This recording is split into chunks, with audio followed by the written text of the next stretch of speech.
আমরা সেই শিক্ষা চাই না মানুষ শিক্ষিত হবে কিন্তু রডের বদলে বাঁশ দেবে, এই শিক্ষা আমরা চাই না। আমরা সেই শিক্ষা চাই না যেই শিক্ষায় বিনা কারণে আইসিইউতে ডাক্তাররা রাখবে। আমরা সেই শিক্ষা চাই না যে শিক্ষিত অফিসার বালিশকাণ্ড করবে। 780 কোটি টাকা দিয়ে বাংলাদেশের বাজেটের যাত্রা শুরু হয়েছিল, সেই বাজেট এখন 9,38,000 কোটি টাকাতে উন্নীত হয়েছে।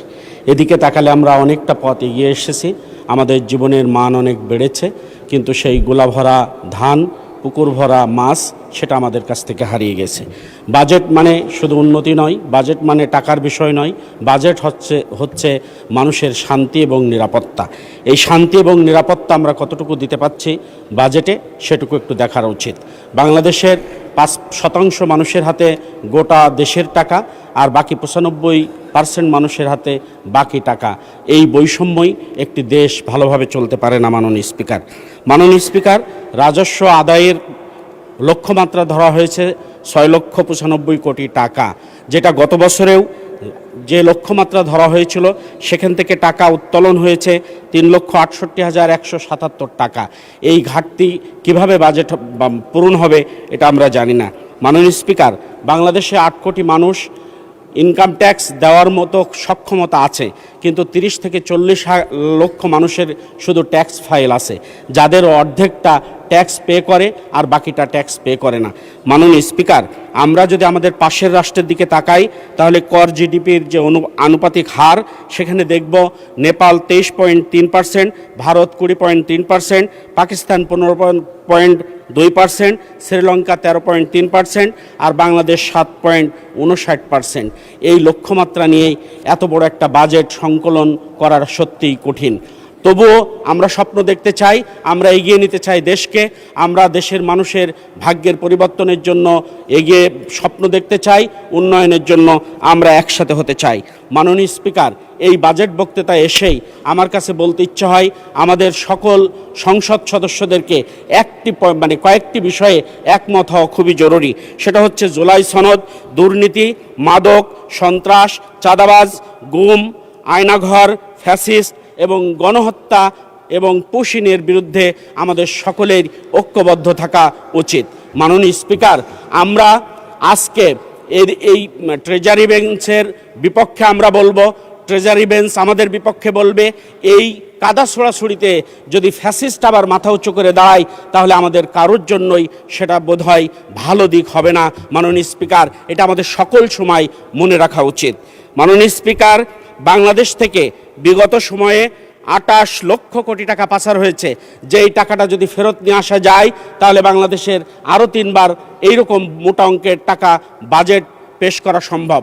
মাননীয় স্পিকার, যখন এই টাকাগুলো পাচার হয়েছিল তখন কিন্তু বাজেটের বিভিন্ন খাত থেকে তৎকালীন সরকাররা বলেনি এই টাকাটা আমরা পাচার করব, এই টাকাটা আমরা সুইস ব্যাংকে রাখবো, এই টাকাটা আমরা অন্য জায়গায় রাখবো, এই কথা বলেনি।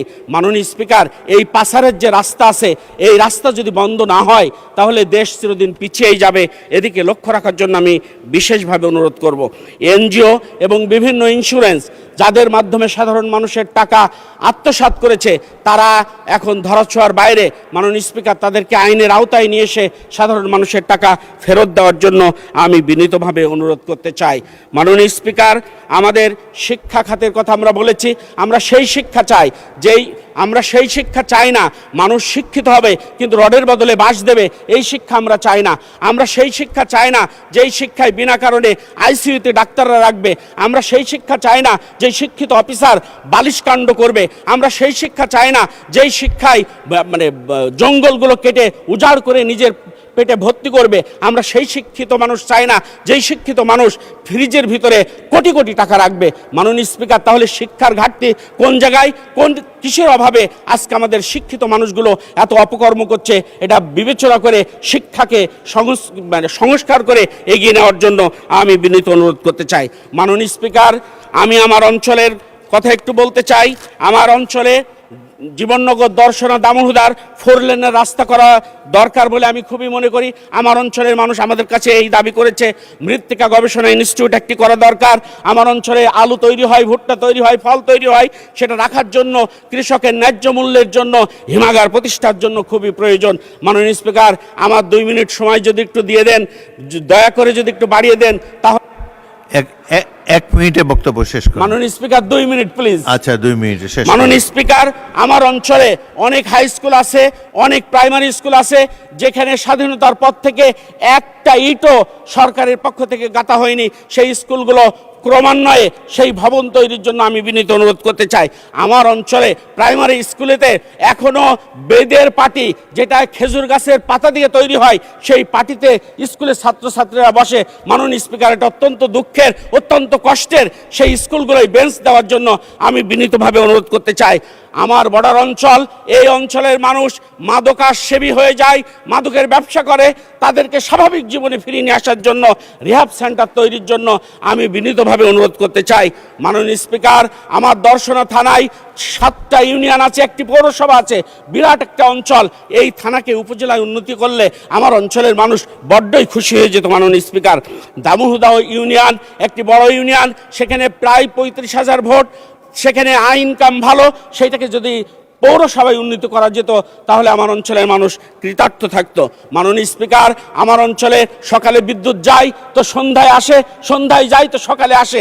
এখন এই বিদ্যুৎ ব্যবস্থাকে কিভাবে সহনীয় পর্যায়ে নিয়ে আসা যায় সেদিকে বিদ্যুৎ মন্ত্রীকে দৃষ্টি আকর্ষণ করার জন্য আমি আজকে এটা পেশ করলাম। মাননীয় স্পিকার, জীবননগরের উপজেলায় সন্তোষপুর, সিংনগরে 2টি ব্রিজ ভেঙে পড়ে আছে। গত বর্ষার মৌসুম থেকে হাজার হাজার মানুষ সেখানে চলতে ফিরতে পারে না। এই ব্রিজ দুটো যদি সংস্কার হয় তাহলে এলাকার মানুষ বড্ডই খুশি হবে।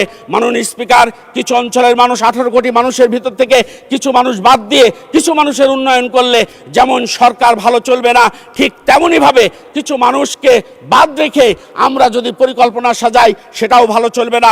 সবাই মিলে বাংলাদেশ, সবাই এই 300 আসনের এমপি যেন সমান ভাগে সব কিছু ভাগ পায়, সেদিকে লক্ষ্য রেখেই আমরা যদি দেশটা চালাই তাহলে দেশ ভালো চলবে।